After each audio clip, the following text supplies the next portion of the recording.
Okay, so for this next video lecture, so we will be discussing about the investing cycle. Okay, so for the investing cycle, this deals with the disposition of money in investment accounts.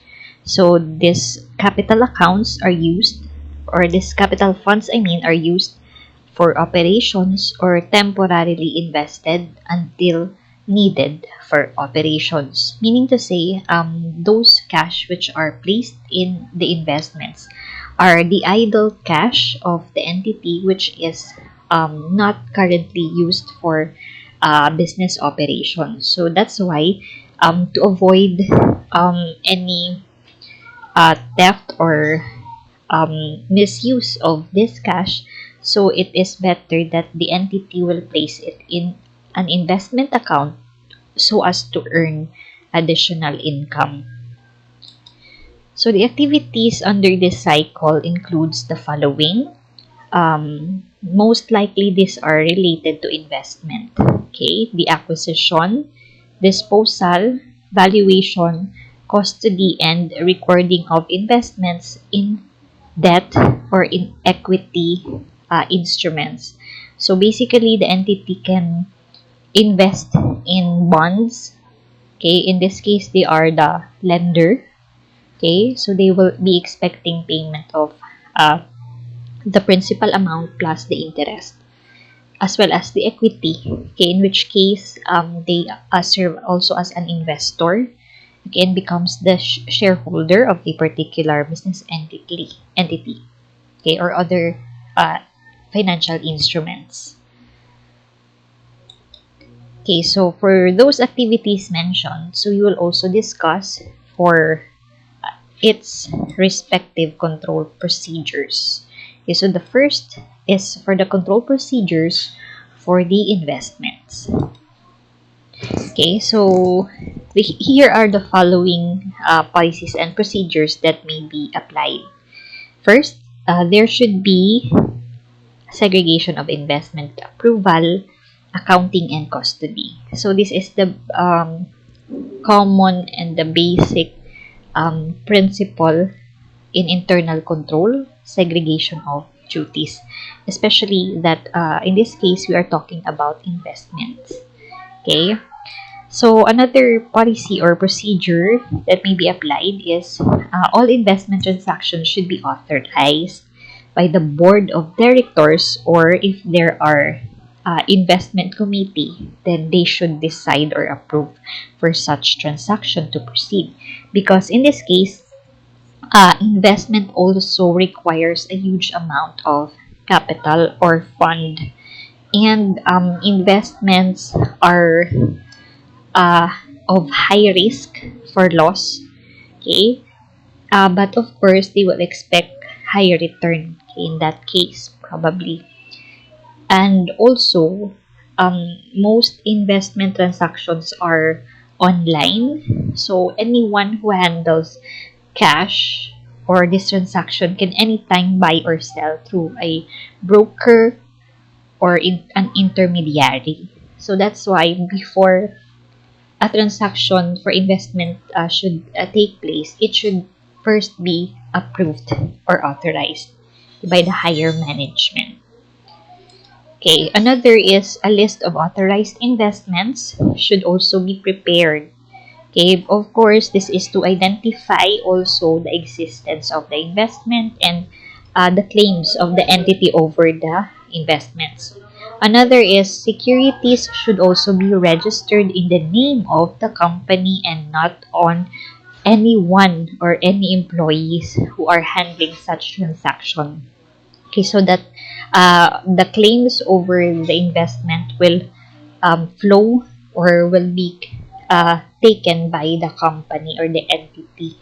Okay, this is of course to avoid fraudulent actions by the employee who is handling these transactions for their benefit. Okay, so another control procedure is independent trust agents such as broker, bank, or trust companies who have no direct contact with the employees of the entity uh, in terms of record keeping responsibilities. So they um, may be given the responsibility to maintain custody for such securities. Okay, because in this case, um, uh, what they will be responsible of is the management of the investment. So they will not take care of the custody or the uh, record keeping, I mean. Okay, so that manipulation of accounting for such transactions will be avoided.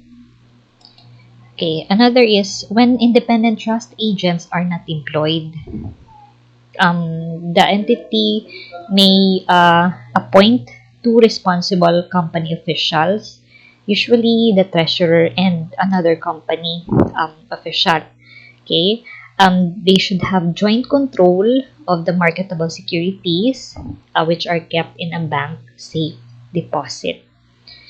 Both company officials should also be present in order to gain access on the contents of the bank safe deposit box. So, meaning this anything that might go wrong or might be stolen, okay, from this investment. So these two officials will have the responsibility for such, and of course they should have the joint control, meaning uh, these two employees should be present each time they access, okay, the safe deposit box in the bank. Another is persons having access to securities should be bonded. So again, this is for the purpose of securing the interest of the entity in terms of loss for this investment. Loss in terms of theft and any fraudulent or illegal actions committed by their employees. But when their investment was lost due to the high risk of a high risk feature of the investment, then it's not part of the insurance coverage.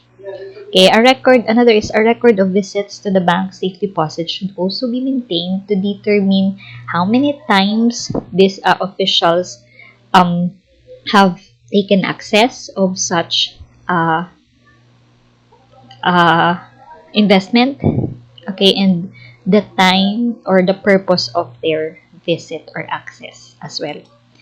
Another is a perpetual record for any additions or deduction of securities should be kept, and with it should also indicate the purpose of selling or buying, the time, the date, okay, and the amount should be indicated as well. Okay, that is to have the updated balance of the investment accounts. Next is the securities in the bank safe deposit box should also be periodically compared with the recorded investment to reconcile and to determine if there are any deviations and to investigate if there is such. Okay, lastly, interest and dividend income should be periodically recalculated and verified. Okay, so this is of course to make sure that the account or the balance of the investment is accurate as well and recorded correctly, because normally when receiving interest and dividend, this is based on the principal amount, which is the value of the investment, okay, that is out there. Okay, so this is to cross or double check also the correctness of the record of the entity when it comes to their investment balance account. Okay, so those are for the investing cycle. So in this video lecture, we will continue with financing cycle. Okay, so this cycle deals with the company's ways and means of generating funds. Okay, so financing is the main source of capital that is needed by the entity for their operations.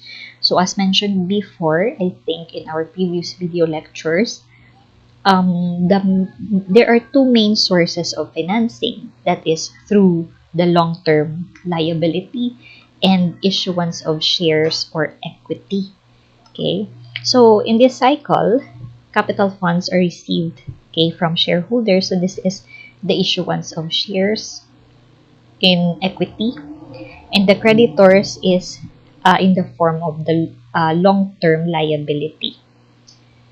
Okay, so the activities under this cycle includes issuance and repurchase of debt, or this may be bank loans, mortgages, or even bonds payable.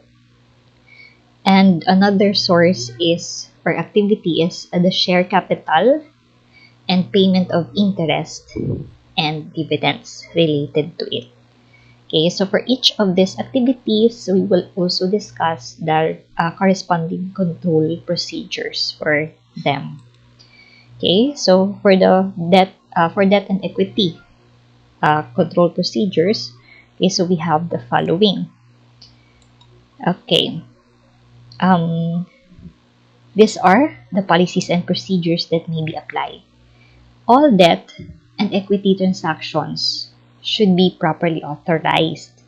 Okay, take note, this should be approved by the board of directors, because in this case, long-term liability and equity involves a huge amount of money that will be owed to either the creditor or the shareholder. So therefore, it's considered as a major decision making that must be approved by the board of directors. Next, bond transactions should be handled by an independent trustee.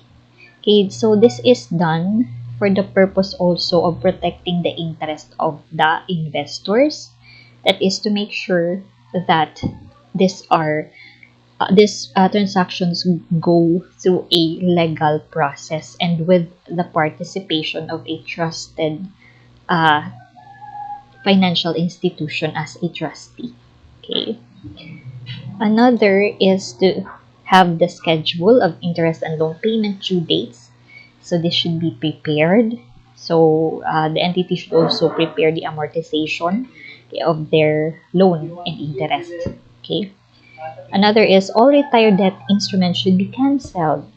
Okay, this is to avoid double payment, okay, for such item, or paying for the interest of a few. Okay, so that's why it should be cancelled once it's completely paid for. Another is the cancelled stock certificates should also be defaced to prevent their reissuance. Defaced meaning it should be shredded or cut or crumpled so that it cannot be reissued anymore. Okay. Another is share capital transactions should be handled by an independent stock register and a stock transfer agent. So this is the same with that of the bond issuance where it is under the trustee.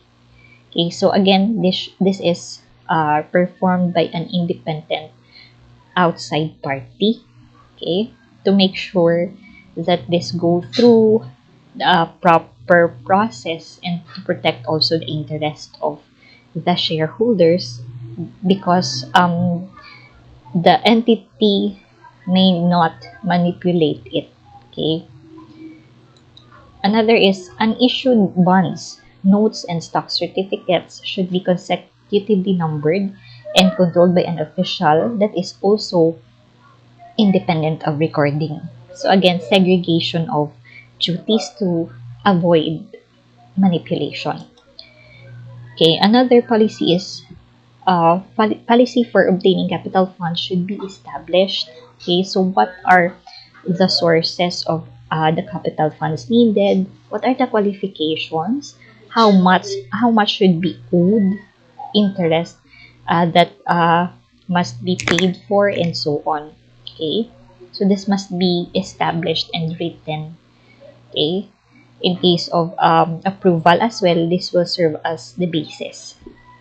Another is physical barriers over the forms and records should be maintained. Okay, this is done for the purpose of controlling the transactions that is being processed under these activities. Okay, so physical controls will be established for such, for to limit the access of these forms and records. Okay, another is the detailed share capital records should also be maintained by the officials that is also independent of the custody of securities. So again, there should be segregation of duties to prevent or avoid manipulation or misstatement. And lastly, treasury shares. Okay, this should be properly controlled and accounted for. So we all know the treasury shares are these are repurchased issued shares that is repurchased by the entity.